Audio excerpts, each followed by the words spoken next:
Good evening and welcome to this evening's Lundy webinar. I'm Michael Williams and I'm Secretary of the Lundy Field Society. Tonight we have another special webinar and I will be joined by Derek Green, who's going to update us on what's happening on Lundy and what we can expect when we visit, given the restrictions that remain in place. We had a really successful webinar at the start of July last year when Derek and Anna Kay explained how Lundy was responding to the relaxation of restrictions. I think, as we all know, a lot has happened for better and for worse since then, but I'm sure Derek will bring us up to speed. Derek's going to talk to us for about half an hour or so, and then he'll be taking your questions. I'm not really sure when we'll finish. It really depends on how many questions you all ask.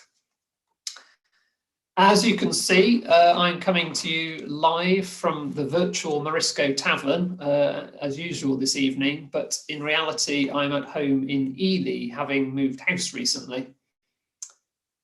So without further ado, I will move on to the usual housekeeping arrangements.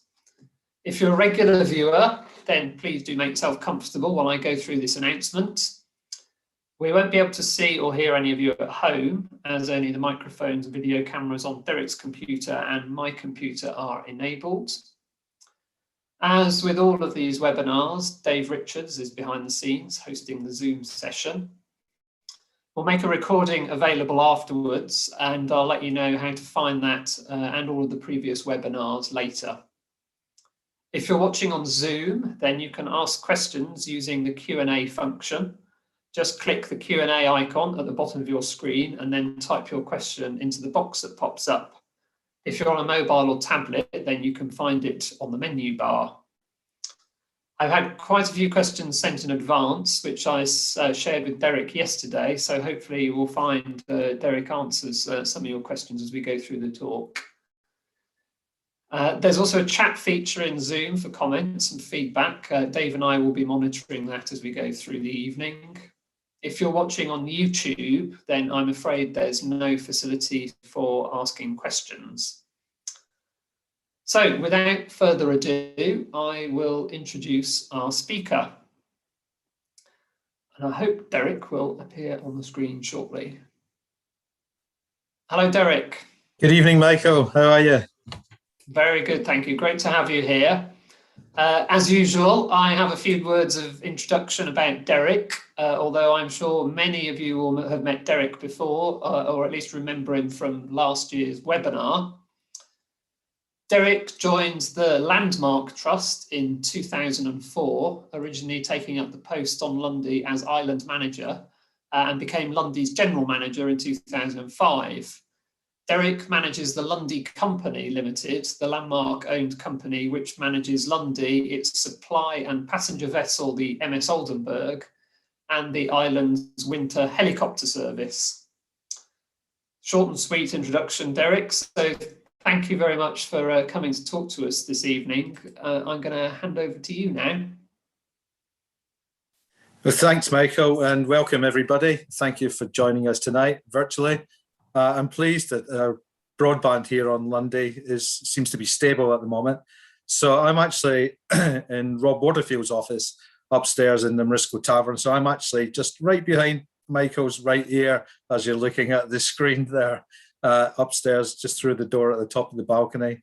Yeah, just about there. I can almost see your finger coming up from here. So hopefully the internet will remain stable and it will help me deliver some images and give you a bit of a flavour of what's happened over the last 12 months, give you an idea of some of the work that we've been up to during the various lockdowns, and let you know what's happening here on Lundy in terms of people coming to visit. Of course, we're now reopened, and I can tell you it's a beautiful day on Lundy here today. There's light easterly winds. It is a bit cold, but the sun's been shining bright and the birds are in full song. So it's great. I come across on the Oldenburg this morning. It's great to be back and it's great to have visitors back again. So without further ado, if I can make my screen work, I hope you might be able to see the first slide. And this is a shot taken just last week, actually. And as you can tell, it was a very empty Lundy at the time. And so if I take you back to last year, and of course the closure was quite devastating for the island, and we closed 3 times on March 27th, opening again on the 4th of July, again on November 6th, reopening on December 4th, and then we went into the 3rd lockdown after our January closure on the 18th, and reopened again just recently on the 13th of April. So it's been quite a challenging time for the island during that period. And you may have seen this picture if you buy the Times. This was featured, and this is a copy of a picture sent, published when the Odenberg was traveling last May across to Lundy, just with stores instead of passengers. And that was very much the flavour of the first lockdown. The island was supplied every 4th week by Odenberg, with many of the staff being on furlough in between times. And other than that, there was an occasional small run from the mainland with their small rib. Loading from Appledore, this picture here, you can see some vital supplies being sent across. And this is the bread, milk and veg coming across on a very calm and clear, but very early morning. I just thought I'd show you and some images of the trip that I made that morning, which kind of stayed with me, and I hope you can hear this. So this will give you an idea apologies, you're loud clearer. Of what it's like travelling across to Lundy when there's no other boats in the channel, the weather's calm, and there's lots of dolphins around. I'm sure many of you will have seen dolphins on your way to and from the island when you've been on the Oldenburg. And this was a very special day during the days of the summer lockdown last year, and I thought you might like to see just what a wealth of wildlife we have out there in the sea between the mainland and the island. And this pod of dolphins were with me for about half an hour, sharing the journey, and it did make me wonder who was entertaining who, because I was fascinated, as you can imagine, but I'm sure they were just as curious about me. But as you can see, magnificent sight, and what you would call dolphin soup. Anyway, I could watch these forever and a day. Of course, the lockdown had a devastating impact on the number of visitors we had last year, and this will give you an idea of the comparison between 2019 and 2020 on our day trip business. Obviously, you can see that the numbers are extremely low, and for those staying on the island, it's a similar picture. So it was a challenging year all round for the business, for the staff, and for everybody associated with Lundy itself. We all know that lots of people are passionate and committed to Lundy, but I guess it took until last year for me to fully understand what it's like to try and run a place like Lundy with the potential of no income through the major parts of our season. And it was a challenge. You may have seen in the news that we got very, very close to running out of our capital reserve. And there was a time where we did think, is this going to be the end of Lundy as far as Landmark are concerned? Or how could we possibly, recover from this? So you may remember that in August, we launched an appeal. And I've got to say thank you to everyone who supported us through the appeal. It was fantastically supported. We expected we might get £100,000 to £150,000 in, But in the end, we generously received over £220,000. So thank you to everybody who helped with that. Of course, Lundy is an expensive place to run. And over the course of the summer, a big part of my job was to try and reduce our costs and to maximise any grant funding schemes that may be available. So we took advantage of the government's furlough scheme, the VAT recovery scheme.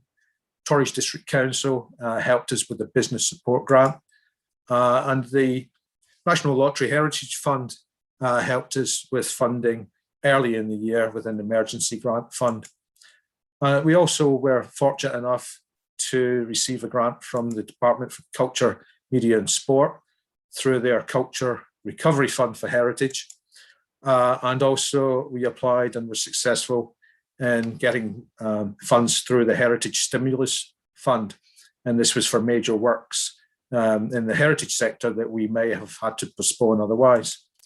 Of course, we launched the public appeal, as you know, and Landmark supported the company through all of this.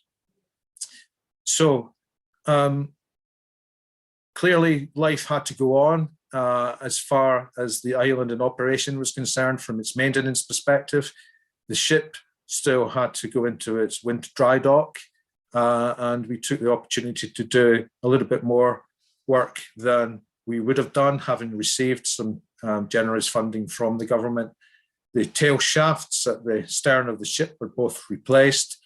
Propellers, which had been damaged the previous year, were changed. And we took the opportunity to update the crew cabins and the crew facilities to comply with COVID conditions. We also refurbished the galley on the ship, and an extensive amount of work was carried out. Over at Heartland, those of you who have flown with us through the winter, or perhaps on a windy sailing day, being coached from Ilfracombe round to Heartland, you may recognise this with work in progress there. And we took the opportunity in January to do some work at Heartland International to replace a lot of the groundworks there and turned it into more of an international airport than perhaps it's been before. But I'm delighted that the works are progressing, and the funding that we received has allowed us to continue to improve the facility there. Unfortunately, last week with the easterly winds that we've recently experienced, we had to utilise the heliport, and this picture was taken on Thursday. But it's a vast improvement and will certainly help the operation there in the years to come. On the island, of course, when you're struck for cash, one of your main fuel tanks decides to give way. So we had to ship one of these across and replace it. This is one of our 10,000 litre diesel tanks being JCB'd very gingerly into place by Kevin. There are 5 of those which store the island's fuel, very vital to keep us going through the winter during times when Oldenburg may be in dry dock. The Cultural Recovery Fund for Heritage provided funds, and that let us continue some work on the Old Light accommodation block. And favourites to the island, Charlie and Rachel, who you may have seen during your visits, joined us in December, and in fact is still here at the moment, carrying out works funded through that scheme. Here we see them repointing the gable end on the exposed side of the building. We've also taken the opportunity to refurbish the lantern room at the top of the island. This was a little bit last minute. Trinity House have been on the island for several months, as some of you may know, and they sent a team of painters across to us just about 6 weeks ago to redecorate the external of Lundy North. And we took the opportunity to tie them in, and we managed to get them to refurbish the lantern room at the top of the Old Light following successful grant bid for funding for that as well. Inside the Old Light, some of you will know that we've been refurbishing the spindle staircase, which leads to the top of the tower. Charlie and Rachel have the unenviable task of replacing several hundred of these corroded and rusting spindles. But I'm delighted to say that a lick of paint apart there on the final furlong, and with a fair wind, that project should be finished by the end of April. The project also provided funds for us to continue with some repointing work to the wall down behind Government House. This is part of the Milcombe castellated wall, and it qualified also for funding as well. So Charlie and Rachel, along with some of the Lundy staff, completed further works to consolidate the Fourth Road Bridge of repointing works on the island. And those of you who have stayed in government will have seen the improvements to that particular stretch of wall over the last couple of years. It's never ending, as I say, it's a Fourth Road Bridge, but it's great to have more work completed on that. In January, we took the opportunity to look at Milcombe House, the principal building on the island. And if you've stayed in there before, you may recognise the classic 1970s landmark kitchen. We were fortunate enough to have the opportunity for the landmark workshops to make and produce a new kitchen for us, which was made in our workshops at Honeybourne in Gloucester. That was shipped across to the Oldenburg just before Christmas, and in January shipped out and replaced by Charlie and Rachel again during their January stay with us. So I hope you'll agree it's a vast improvement, and we decided to go for a Lundy lizard. Those of you who have been to the island will recognise the colour and be familiar with that. So it was great to have a makeover in Milcombe during the shutdown. Of course, the rest of the team have been busy helping in other ways as well. The conservation team here giving Stonycroft a bit of a makeover before we reopened again for visitors. And Old Light Cottage has had some works done to it with a new kitchen, and lots of other maintenance tasks gone on during the past months. One of the most interesting finds that we had in January when we took down the wall inside the Morisco Tavern behind reception was the uncovering of the old bread ovens dating back to the days of the Granite Company. And this is a feature that we thought we knew was there, but it was great when the wall came down to see the features. And this is something that we hope to keep open and that people will be able to see and enjoy in months to come. So work in progress, but it's a great feature to have uncovered and another part of Lundy's secrets come to light again. It's not only on the top of the island where we've been having some work and maintenance done down on the jetty. Those of you who have visited regularly will have seen that there's some work to the jetty itself, has been long overdue. And this last couple of weeks, we've started work just to refurb the jetty for the coming season. We managed to accumulate some funds in order to do this. And the contractor is due this week, in fact, just to replace some of the fixtures and fittings. The jetty is now 21 years old and it takes an absolute battering. So it's long overdue that it had some attention. Some of you may know that as a diver over the years, I've been wielding a spanner underneath the jetty just to try and keep it together. But I'm not in my twilight years or my younger years anymore. So it's time for somebody else to give the jetty a proper refurb, which it duly deserves. Because there are 24 fenders surrounding the jetty, and each one of them needs a bit of attention.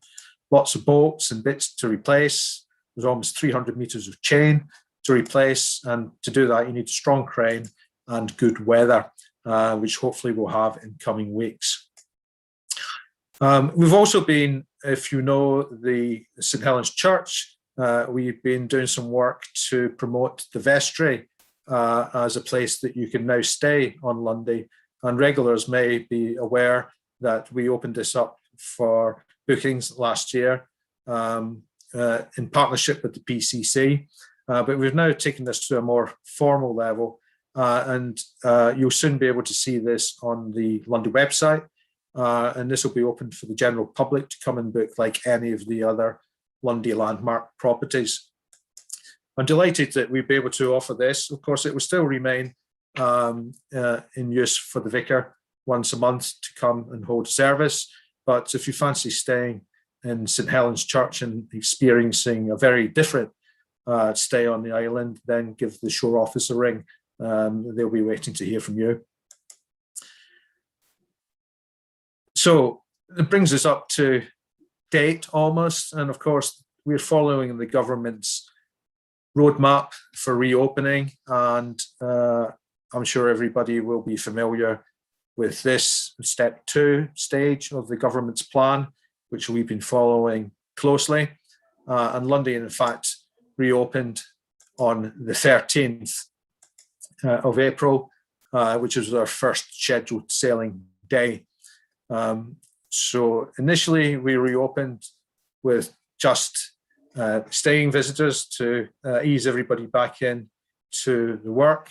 And it was quite coincidental, but at the same time we had put in for a second round of funds from the government's Cultural Recovery Fund, and it was great news to hear on the week that we opened that we'd actually received £250,000 in order to help us reopen and to cover the cost of the loss of day trippers for the first 3 months of reopening. So where does that bring us, and what's for the future? We're now looking closely at the government's next step of the roadmap, which is due on the 17th of May. I'm sure you're all familiar with that. And we would expect that the government will announce confirmation of these changes the week before. So we're keeping a very close eye on that. And what it means for us is that indoor hospitality, in particular the tavern, will be able to reopen. And we're keeping a close eye to see what it means for the campsite on Lundy as well, because I know quite a few people who may have booked for the campsite and they're wondering, how that's going to operate. Some campsites around the country have opened at the moment, but there are very strict measures in place for those, and the limited facility we have on Lundy here at the moment just won't let us open at the moment. So I'm hoping that that position will change on the 17th of May. So what can you expect if you come to Lundy to stay or now for a day trip, because we are open for day trippers. We're now taking up to 140 passengers on the ship, as long as the conditions are suitable and the weather is favourable as well. We're sending pre-visit advice to you, giving you all the information that you need before your visit. Physical distancing in the shore offices and on board still being practiced. We're still temperature checking everyone that comes on the ship, and the capacity of the ship has been reduced to 140. Now, this is actually an increase from the back end of last year when we kept the number to 90. But because there are no hospitality services on the ship at the moment, i.e. the buffet, bar and shop are closed, it means that we have got more capacity for more visitors. So we had 125 on today, and it was very comfortable. Everyone had a seat, and it felt really good. So we're very pleased at that. There are safety screens fitted on board the ship. There's dedicated seating for groups to keep you all together. As I said, there's no in-house refreshments, unfortunately, so please bring your own. We can't open the bar, buffet or shop just yet until the government give us that green light, hopefully on the 17th of May. There's an increased hygiene regime, as you might expect, and masks are still compulsory on board, please. Day trippers are very welcome. We're taking bookings for day trippers on a week-by-week basis. And simply, we're simply doing that so that we don't outstrip all the availability for day trippers. And if the weather turns bad or it's obvious we're not going to be able to take you, then we've got quite a lot of admin and refunding to do. So day trip bookings are becoming available a week in advance. So please call the shore office no sooner than a week in advance of your preferred day trip visit. The helicopter scheme, should we have to use it, as we did on Thursday and Saturday, has got some strict COVID measures in place as well. We're providing extra coaches in order that we can ensure social distancing on the trip from Heartland back to either Bideford or Ilfracombe. We will have staggered check-in times for anybody coming across to the island. Temperature checking is compulsory as well. And we've got socially distanced seating in the heliport. Face coverings are compulsory for the heliport and on the helicopter. And there are a maximum of 6 passengers in the aircraft. We're going to keep households together wherever possible. But of course, it's a 6-minute flight. So it's a very short period of time to get you back to the mainland. And there are sanitizing stations before and exiting the aircraft. So what can you expect when you get to Lundy? There's increased even cleaning regime for landmarks in the general stores. We're offering late checkout of properties if the weather is bad on the day, because we recognise that, you know, to throw everybody out at 10 o'clock and the ship doesn't leave till 4 or 4:30 could create a problem. The tavern, unfortunately, is closed to the public, but we are doing a takeaway service. You can order all your favourites at lunchtime or evening at the terrace or the front door, depending on the wind. There's a welcome TP with complimentary drinks in the beer garden. So when you arrive on Lundy, there are tea and coffee available for you.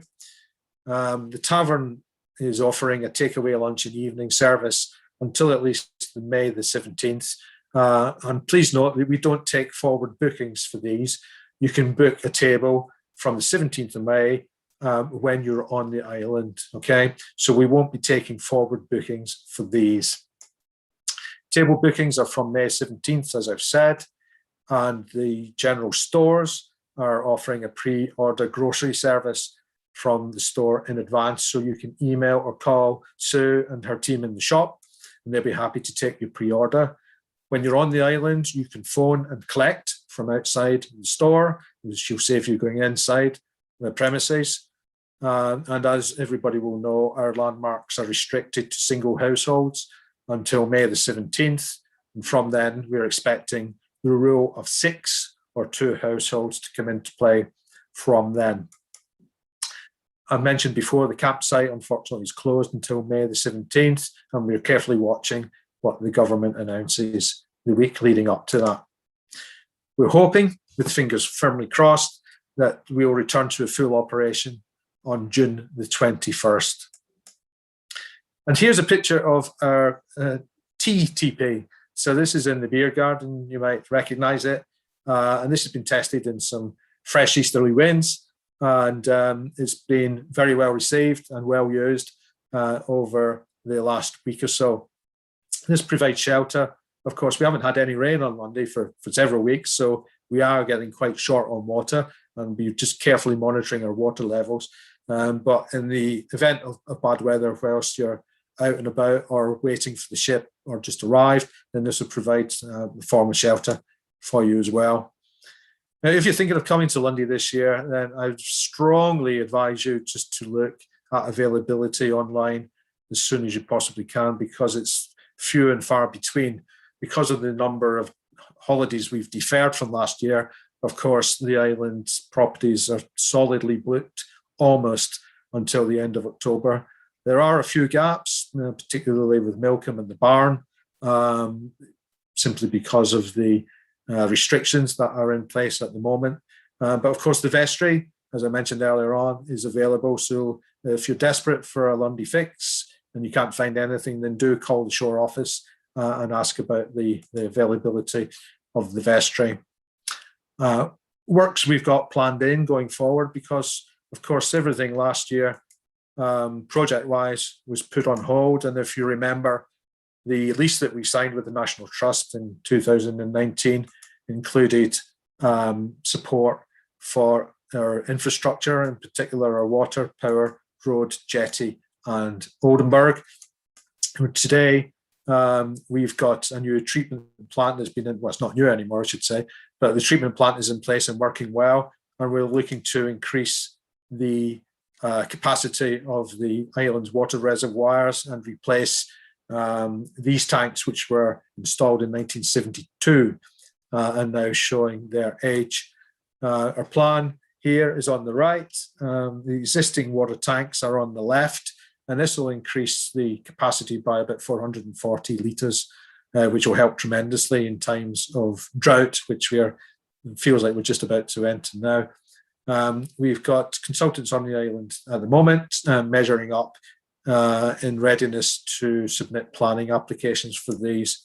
And in 2 weeks' time, we have a consultant engineer visiting the island to survey and redesign a new power system for us in partnership with the National Trust, with a view to improving our carbon footprint on the island. And who knows what that might bring, but don't be surprised in future years to see more renewable installations on Lundy. Of course, we'll make sure that these are suitable, appropriate, and in keeping with the island's ethos. I can't let this evening go by without mentioning, of course, the 75th anniversary of the Lundy Field Society. And for all those that were booked to come but had to cancel, I'm so sorry. But I think it was a wise decision at the time. I hope you have a fantastic anniversary year, and I'm sure Michael and the rest of the committee will be endeavouring to make sure that it's marked appropriately. And of course, we can't let an anniversary go by without issuing a new set of Lundy stamps. So our issue date is the 8th of May. And if you haven't got your order in, then please don't hesitate to contact us.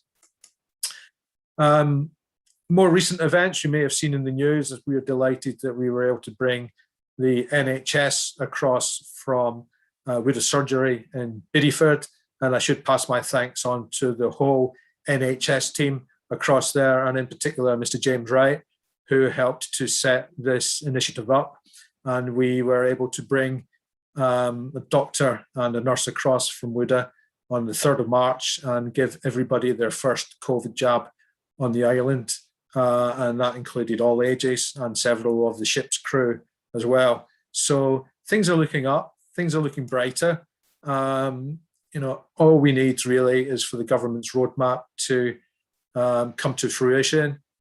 Everybody must stay safe and keep a little bit distance, but I'm sure, like these guys, you'll all be soon enjoying your Lundy fix very, very soon.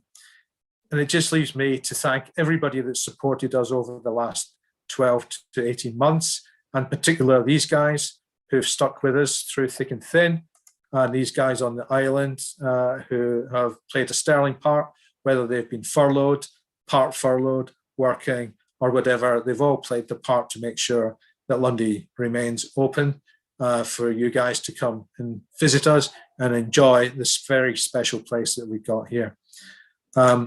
That finishes my talk for tonight. I hope you've enjoyed that. As Michael said earlier on, if you get any specific questions, then now's your opportunity just to fire across to me. So hope you enjoyed that, and I'm sure I'll be speaking to you soon. Thank you very much, Derek. Fantastic talk. So many wonderful images of Lundy as well. I'm sure we're all longing to be there. Just reflecting very briefly on some of your thanks to the islanders. There's a message from Carol Lee, who says she wanted to thank all of the Lundy team, both on the island and on the shore, for dealing with her needs and foibles with such kindness, empathy and good humour, keeping Carol safe and comfortable. Everyone has been brilliant and she loves you all. So great message there. Thank you, Carol. We've got a couple of questions in already. So just a reminder, if you're watching at home, to put your questions in the Q&A. I've also had a couple which have come through on email, so I'll pick those up as well. So I'll just start at the top of my questions here. Mark Holmes. Hello, Mark. Mark asks, are there still plans to move the Oldenburg maintenance period from November to January? Oh, that's a good question, Mark. I think at the moment that's still under debate. There was a time where we were considering moving the Oldenburg dry dock back, but after the experience of last year when we were delayed because of the lack of components, and we had to go to Germany in the end, which kept us in the dry dock, in fact, until April, we may reconsider that. I think we might actually, in fact, try to get in a little bit earlier this year so that we can get in and out and be more ready for that very important Christmas run, which I know that you're probably referring to. It's still under consideration, but at the moment, I think it might be for the future, but not for the moment. Thank you, Derek. Sticking with the Oldenburg theme, I had an email in from Ruth Turner. Ruth asks, if masks are obligatory on board the Oldenburg, what happens if people are feeling unwell, and as many people often do? Well, I haven't seen many people been sick on the Oldenburg in my time, to be honest. He says, putting a finger on his nose. But yeah, we're keeping a space available at the stern of the ship should anyone feel a little bit uncomfortable or unwell. And of course, we recognize that not everybody are great sailors. So that the crew are doing very strict rounds, making sure everybody's safe and well. And if the weather forecast is looking anything other than favourable, then we will be reducing our numbers on board the ship accordingly and not taking those day trippers to make sure that there's plenty of space for those coming across who may be staying. Thank you. And I'll stick with the transport theme before I come to a domestic announcement from your family. So Brian Woodcock emailed me. He says he's looking forward to the Zoom meeting and of course Saturday, when hopefully Brian and his wife are setting sail for a week on Lundy. Brian's wife Lita has had a hip problem, making walking up the hill painful. Will the Land Rover still be available to give her a lift basically up the hill? Yes, hi Brian, and yeah, absolutely. So one of the things I didn't mention in there is that we've put some screens into the Highlands Land Rover that transports people up and down the hill today. There was a chap on there who just damaged his Achilles just last week after waiting for 2 years to come to Lundy, and he was very, very grateful for the lift up the hill. So yes, the Land Rover service is still and will always be available for anybody that needs it. Great, good to hear. So on to the domestic announcement. Lindsay's been in touch. Hannah says, hello Daddy, I'm back from brownies and off to bed. Hi Hannah. and good night, Hannah. Yeah, and good night. Yeah, it's way past your bedtime already. Let's go back to the questions. We have a question from Nigel Dolby, the grumpy shopkeeper, as he signs himself. I'm sure many people watching will remember Nigel. Hi, Michael and Derek. Great to see that despite what has been a difficult year, so much has been done to the properties and the infrastructure. Also, great news that the islanders have had their first vaccination. Will a similar arrangement be used in order that they can receive their second jab in a few weeks' time? All the very best. Yeah, hi Nigel. Yeah, it's a good question. Of course, nothing is guaranteed. I think we were very fortunate to be able to arrange the first vaccine. And of course, the longer story there is that we had laid on a helicopter to get the doctor and nurse and the vaccine across, because it has to be kept chilled to 5 degrees and not rocked or shaken to get it across. But of course, fog intervened on the day and we had to bring the Oldenburg into service at the last minute. So it was a typical Lundy day. I would hope very much that at the beginning of June, which is the end of our 12-week period, that we would be able to complete a second round of vaccinations for everyone, just to finish off that particular injection. So yeah, I hope so. But of course, we're waiting to hear, like the rest of the country as to when that might happen. Thank you. And moving on to other important matters, questions about the tavern and about the food. So I've got a few questions here. So Chris Kingshot emailed, Chris is booked to stay on the island from the 15th of May for 10 days. And assuming that, I think you covered some of this, Derek, but assuming the government lockdown restrictions will be lifted on the 17th, what are the plans to resume normal eating arrangements and the menu within the tavern? Okay, so at the moment we're offering a takeaway service at lunchtime and the evening, and I've just had a lovely plate of fish and chips, I got to say, and it was delicious. So up until the 17th, we'll be offering. It's a very reduced menu, as you might expect, but there's quite a queue outside every evening, picking up their takeaways to take back to the properties. And from the 17th, we will hope to be offering table service. It may not be the full tavern menu that perhaps we had 2 years ago, but I'm sure there'll be something on there for everyone. You'll be able to book a table through reception on the day, and we will expect to be taking advanced orders from your choice of menu, and it will be ready for you. And we probably do 2 sittings, I would expect, as we did at the end of last year, so that everybody can get the opportunity of getting a table in the tavern. Thanks, Derek. And there's some sort of follow-up questions relating to that, particularly relating to the menu. Jenny Dennis has asked, will there be a copy of the takeaway menu posted outside the tavern? Do you want to answer that, and then I'll pick up the other? Yeah, there is. So in Lundy style, we've got blackboards galore with the menus, and at the moment we're doing Lundy lamb pasties, we're doing soy burgers, and we're doing jacket potatoes, and all the very kind of simple but things that are easily taken away to be eaten either in the beer garden, in the new TP, or back to your property. Thank you. And Jenny asks about gluten-free options, and then also Jenny Sherman's been in touch to ask whether the vegetarian options are likely to be expanded, because from things that we've seen posted on social media, there's quite a limited vegetarian offering at the moment.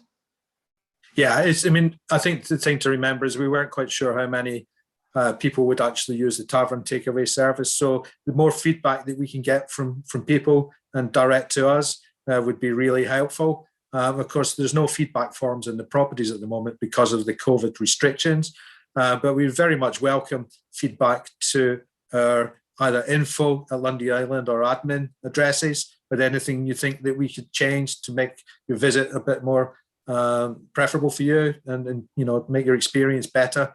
I'd really like to hear from folks if we think we're missing anybody, particularly from a dietary perspective. Thank you. So hopefully we'll see some improvements, but the message is to encourage people to provide feedback directly to Lundy. Yeah, absolutely. I've got a couple of questions about camping. So let me just pick those out. So just a message from Peter Long here.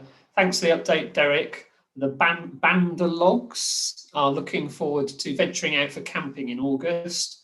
As long as we can get the odd glass of old light, we'll be happy to suffer whatever restrictions may still be in place. We've so missed Lundy and look forward to seeing you all later in the summer. So really great positive message there. And a question from Sarah Swindle. Sarah's planning to go camping on Lundy in the summer. The showers and sink area of the campsite are shared, and Sarah's wondering what measures will be in place to reduce transmission risk, i.e. restricting the number of people camping, limiting the number of people in the shower block, enhanced ventilation or cleaning frequency. Yeah, so at the moment, as I said earlier on, we're waiting to see what the government's recommendation is for campsites with shared facilities such as ours. And if you've camped on Lundy before, you'll know that our small camping block, our shower block, It's got 3 showers and 4 loos. At the moment, we could actually open it, but we would have to book everybody a slot to use it and have it cleaned after every use, which is just simply not practical. So we're waiting for the restrictions to lift. And I would hope that by the 21st of June, when the final restrictions come off, that the camping showers would be back to normal. And of course, we've always had a very strict cleaning regime, and the camping showers are cleaned daily. And depending on the numbers, of course, we'll be reviewing how often we do that, depending on the circumstance at the time. But if there's any doubt at all about the risk of COVID transmission, we'll be restricting numbers accordingly. Thank you. Just if you're watching at home and you haven't if you haven't posted your question yet, then please do pop one into the Q&A box. We've got a few messages of thank yous here.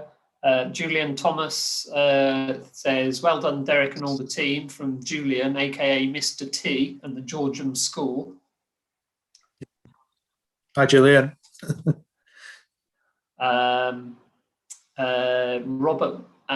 Fiona Reynolds and family says, Derek, lovely to hear and see you, and well done on keeping everyone busy and motivated during a difficult time. We miss Lundy and we'll be back before too long. Ali Shepherd. Hi, Fiona and Bob.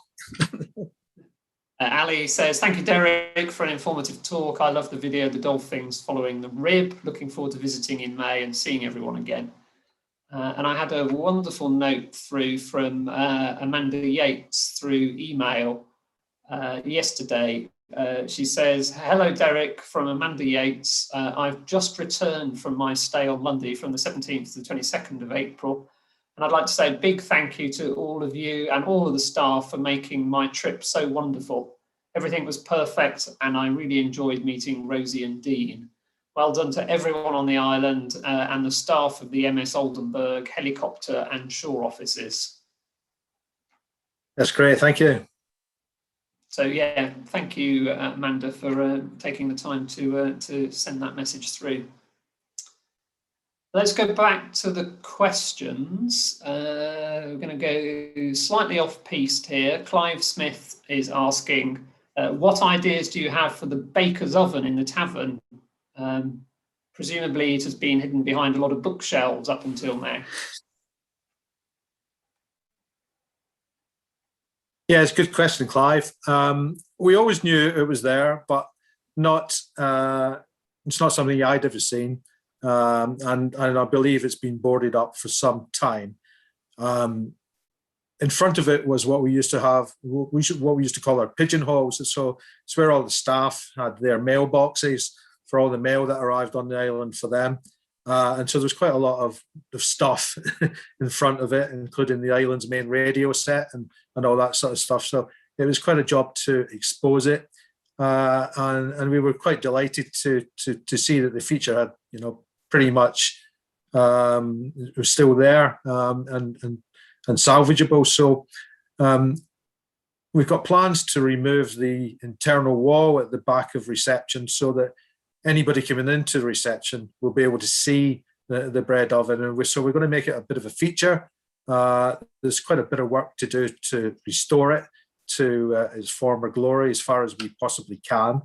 And you've heard me mention Charlie Smith and Rachel Thompson a few times. They've been tasked with the job of carefully, and it will take some time to restore it as far as we can. Not sure we'll ever get it working again, but it's a fantastic feature and it's quite deep. I mean, it goes back some 8 to 10 feet and it's just as wide. So, it's something that really should be enjoyed and not covered up. So that's what we're going to do. Thank you. And along the same lines, Stephen Hubbard says, thank you. It's astonishing to see inside so many of the operations. It is such a contrast to Stephen's last visit 25 years ago. Most of his visits were during the Harmon and early Landmark era. Thank you, Stephen. One of the things I was conscious of tonight is not just to show lots of with pictures of the terrific wildlife and all the views that we have on Lundy, because most people will have seen those. So I wanted to give an insight behind the scenes about some of the work that people don't normally see, which I'm sure some folks would be interested in. And Stephen adds that his next scheduled visit is 1 year hence. Let's move back to the questions. Paul Dean asks, Nikki and I are looking forward to our 10 nights in Hanmers next month. Gosh, you lucky people. Will the shop and tavern still be running a tab system? Yes, absolutely. It's business as usual as far as our tabs and accounts are concerned. We've got some new tills that we managed to get some funding for through part of the government grant scheme.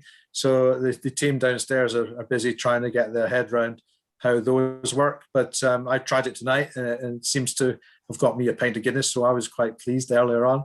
But yes, absolutely. It's business as usual for anybody staying on the island. Are you still on the Guinness or are you drinking Coke? No, I've gone to black currant now because black currant. To 1 pint because we don't have much left.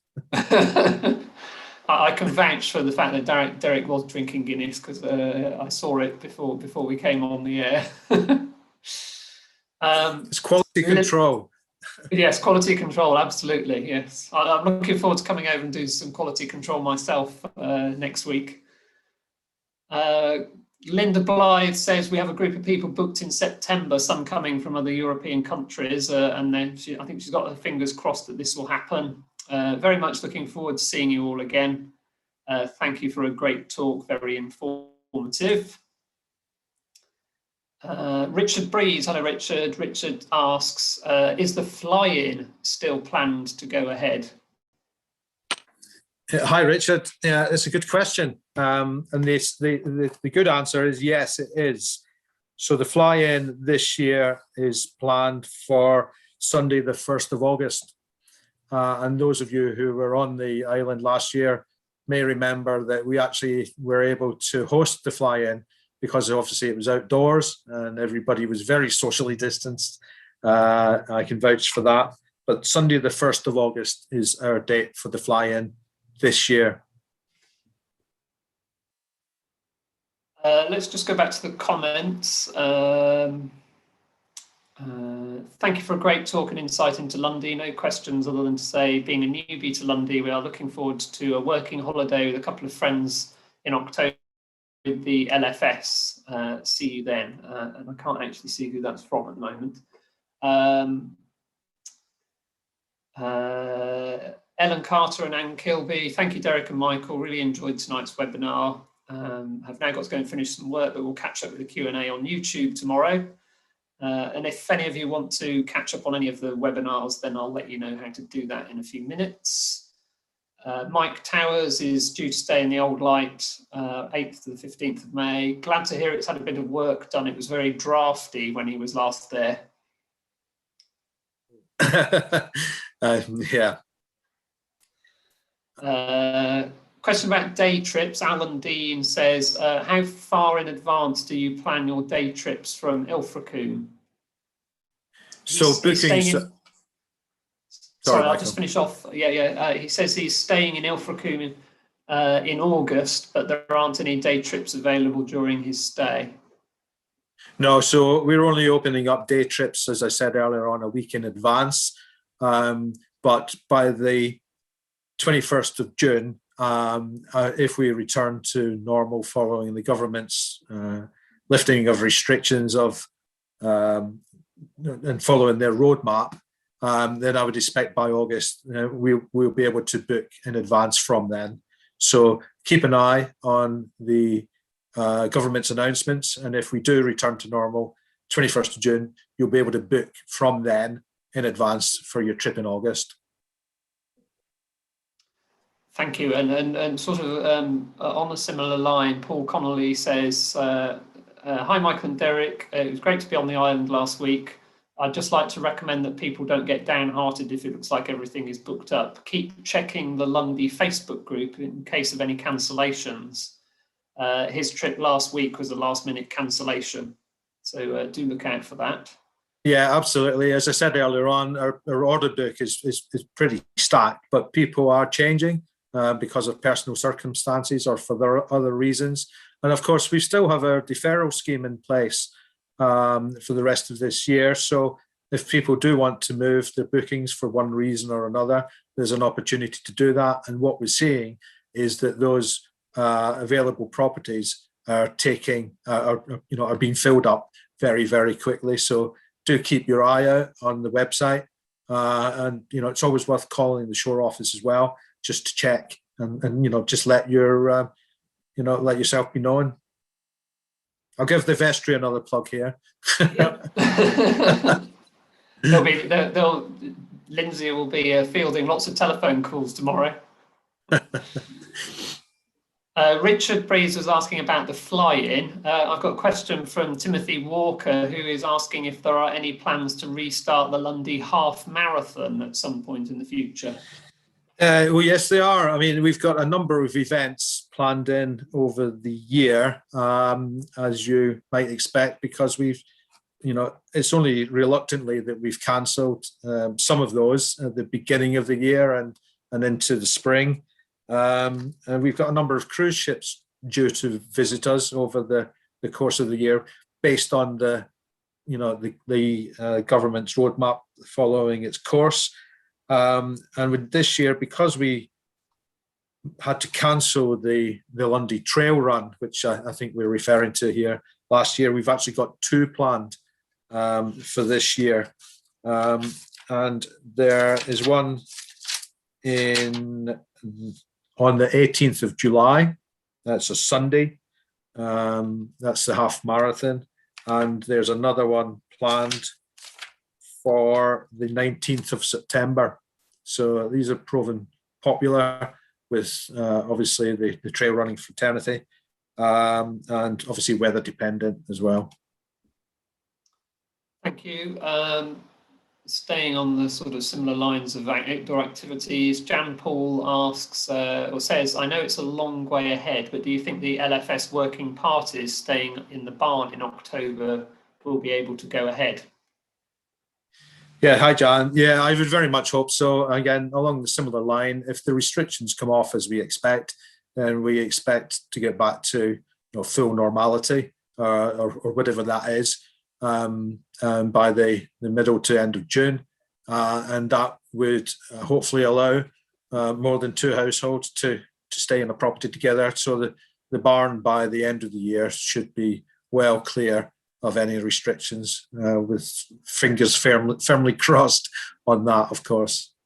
And I should say thank you to everybody who supports those working parties, because the work that you guys do through the Field Society, and if you've perhaps been on a National Trust working holiday, is invaluable to the conservation work that the team here do, and we couldn't do it without you. So if you haven't been on one of these trips before, then do join the LFS and get involved. It's a great place and way to meet new people and to experience Lundy like you never have or will again.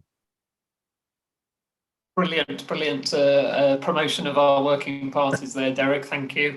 So do look at the Lundy Field Society website if you want to find out more about our working holidays. Andy Goddard is looking forward to spending his birthday on Lundy in June. Will the letterboxes be open? When's your birthday, Andy? If it's after the 21st, then definitely. I'm just wondering, I think Sue Waterfield's watching, so if Sue wants to send me a message and update us on the current state of the letterboxes, then I can read that out. Let's go back. Clive Smith says, do you think any of the changes that you have had to make may remain in operation into the future? Yeah, hi, Clive. It's an interesting question, actually, because some of the things that we've been forced to do in terms of managing the tavern in particular, and some of the properties have been an interesting step change for us. And I think we're reviewing very carefully some of the benefits actually that have come out of the forced change that we've had to make. And it's interesting that the sittings that the shift system that we put into the tavern actually were quite well received. So it may well be that we offer some sittings or a different way of managing the tavern in in months and years to come. So we'll be looking back to try and take as many positives out of the past 12 months as we can. So it's very possible that we will, yeah. Sue Waterfield, thank you, Sue, has been in touch. She says the letterboxes are open now, but we suggest you take hand sanitizer to use after handling them. Thank you, Sue. Thank you, Sue. I hope that answers Andy's question. His birthday's on the 4th of Sarah's birthday. Sarah's birthday is on the 4th of June, he says. Okay, so I can confirm from the shop manager that they will definitely be open, and I'm waving out on Steve and Kim Palmer have got a question about the work that Trinity House have been doing. Some great reports recently about good Trinity House work to upgrade the north light. Does this mean a renewed commitment to both lights and rumours about plans to sell off either or both lights put to bed? Oh, well, that's an interesting question. Yeah, I think, it's great that Trinity have invested so much into the island, particularly the North Light in over the last 2 years. Those of you who may have had the opportunity to go and have a look at some of the work that they've done, or you may have had a chance to go inside if you've been lucky enough to talk to any of the workers, will have seen that they've moved the lantern back to its original position, which I'm delighted about, actually. To me, it feels more traditional to have the light in the lantern room. And they've renovated the interior and more recently the exterior of the building. It's a fantastic building. It's listed building, and it's part of the culture of Lundy. It's true that some years ago, Trinity were trying to offload the responsibility or liability for the lighthouses, because as listed buildings, of course, they need upkeeping, and the maintenance costs are quite extensive and quite pricey. We entered some talks with them in order to evaluate whether there was any opportunity for us to perhaps use them in more of a landmark type way. But there's something quite special about the North End, and by the fact that it's unpopulated, and it would change the whole culture, I think, of both the North and South Lights if we were to take them on. Apart from the challenge that the housekeeping team would have to service the buildings and the wear and tear on the track. So there's no plans for us to take these buildings over. We very much think that Trinity are best placed to look after them. And it's great that they've spent so much time and effort to bring them up to a good standard. And I would fully expect that the South Light will continue to be maintained. Of course, they're both operational, so they need to be, in very good condition, which they are. I hope that answers your question, Steve. I know there's been a lot of speculation about what's going to happen to the North Light, so hopefully I thought it was a curry house at one point, wasn't it? Oh yes, yeah. We'll find out whether the North Light Tandoori is still open when we go back over later this year. An anonymous attendee, I'm afraid it doesn't tell me who you are, says, "Great presentation, Derek. Can you get beer on a takeaway basis?" Well, all I can say is, as a Scotsman and the licensee here, yes, you can. It's available at the back door of the tavern, and it will be served either there or, depending on the queue, to the front door of the tavern. Yeah, we're very much open for takeaway, drinks and food. I'm sure Sue would like us to add that, of course, you can buy alcohol in the shop as well, beer and wine and spirits.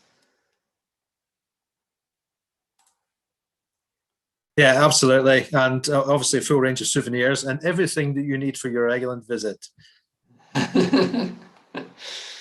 Myra Allen's got a really good question here. On the housekeeping side, do your teams have extra time to do the cleaning on changeover days?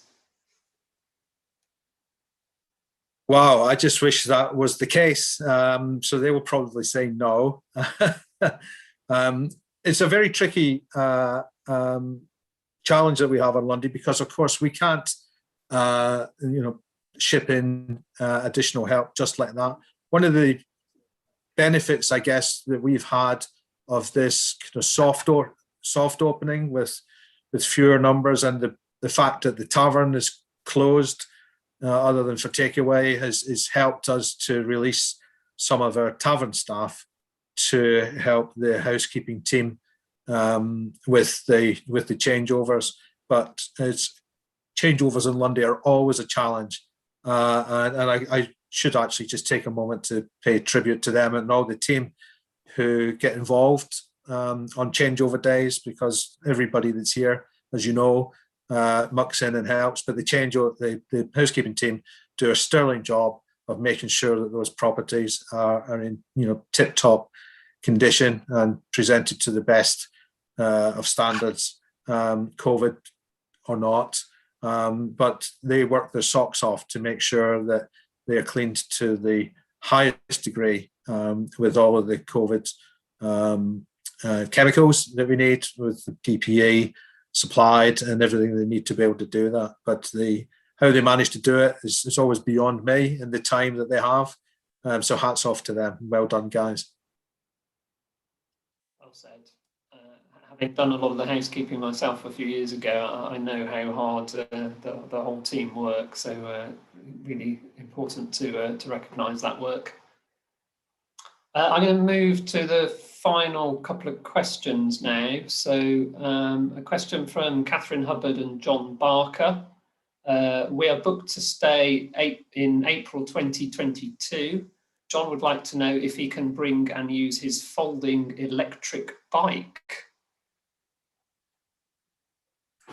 That's a good question. The short answer is unless there are exceptional circumstances, then we don't allow bicycles on the island. Of course, for anyone that has a mobility challenge, we've got 2 trampers which we can hire out to folks that struggle a little bit to get around. So I would suggest, if there's any mobility issues, get in touch and perhaps book one of the trampers. But unfortunately, we don't allow bicycles on the island.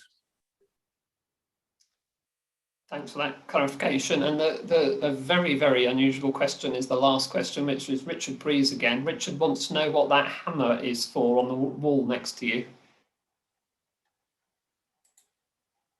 This hammer.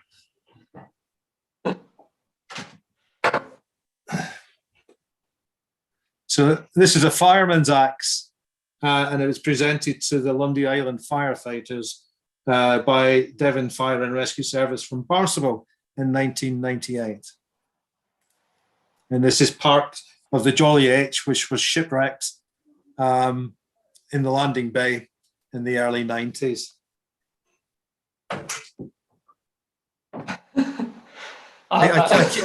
I keep the fireman's axe there in case the PCC meetings get a little bit heated, Richard.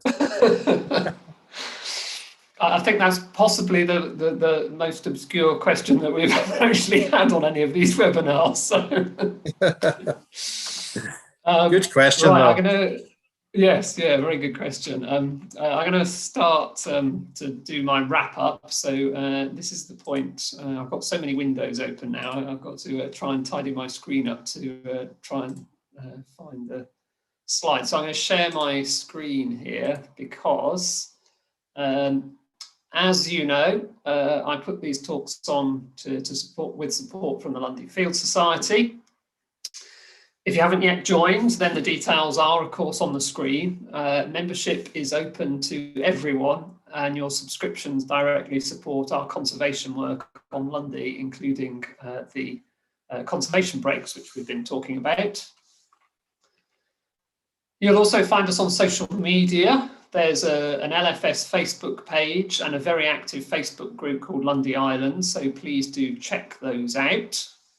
I've mentioned also a few times about how you can catch up on these talks. So the URL is up on the screen. So if you want to watch this webinar again or catch up on any of the previous talks, they're all available online.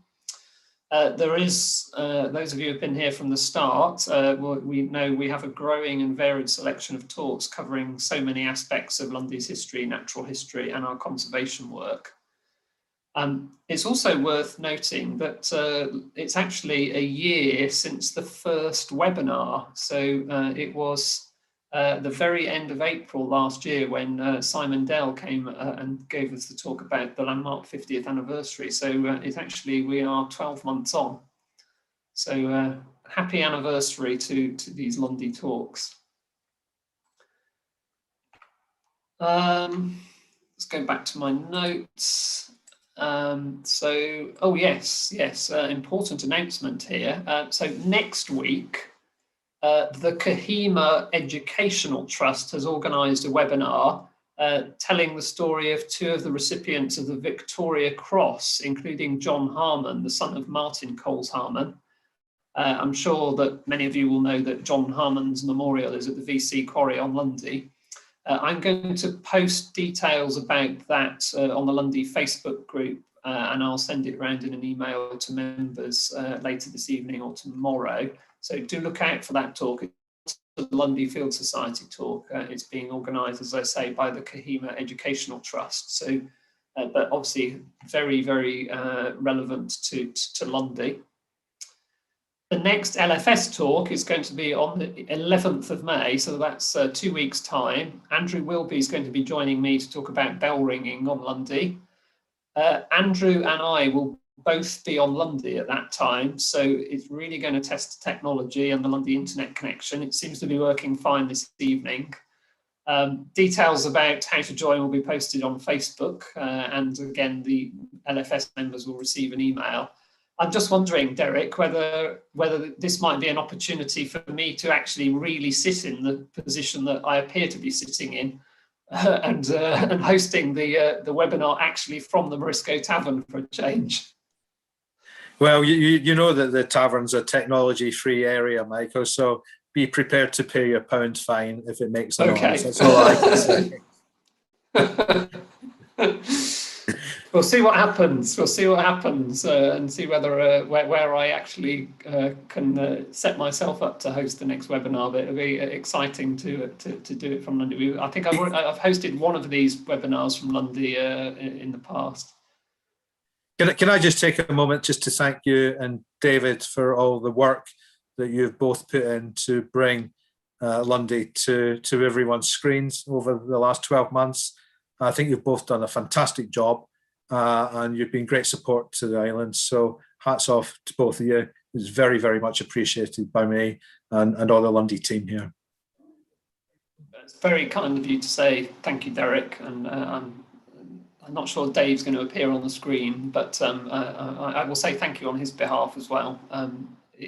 We really can't do it without Dave. Dave provides a huge amount of technical support in the background, sets up all the registration, and does a huge amount of work that goes on to make sure that we can go on air. And indeed, in terms of the running of this thing, I just need to sit in front of my computer and get on with it, and Dave deals with all of the technical stuff and any questions that are asked and make sure that we stay on the air. So thank you very much, Dave. In fact, so the next webinar in May will be the last one in the current season, and then we're going to take a pause over the summer like we did last year, and pick up again in the autumn. So the next webinar will be the last one for the time being. As usual, I'm always grateful for the feedback that we receive. It sounds very positive, but as usual, when the session ends, you'll be asked to complete a feedback survey, so please do spend a minute or two filling that in. And that's it, really. So I'm just going to say, hand over to you. Well, say thank you to Derek for coming to talk to us and updating us on everything that's going on. I'm really looking forward to coming to Lundy. I'm going to be over for 12 days from Thursday of next week. So if anybody's watching here is going to be on Lundy over that period, then please do come and socially distanced say hello. It'd be really, really great to put some faces to the many, many names that we see. We've had well over, I think, 130 people watching and a good number of YouTube sessions this evening. So do come along and say hello. But time to say goodbyes. So Derek, would you like to say goodbye to the audience? Yeah, so I'd just like to thank everybody for joining us tonight. I have hoped you've enjoyed some of the information and news from the island. And again, thanks to you and David. And thanks to everyone that supported us over the last 12 to 18 months. And again, especially to the team here, the team on the ship and the shore offices who've stuck with us and dug deep at times. You're a terrific team of people, and it's a real delight working with you. And I look forward to us getting back to normal very, very soon. So thank you all. Thank you, Derek. Yeah, and thanks very much, everybody, for watching. I hope you found it a really useful evening, and I hope we've answered as many of your questions as possible. And I hope you can join us again in 2 weeks. But for now, it's goodbye.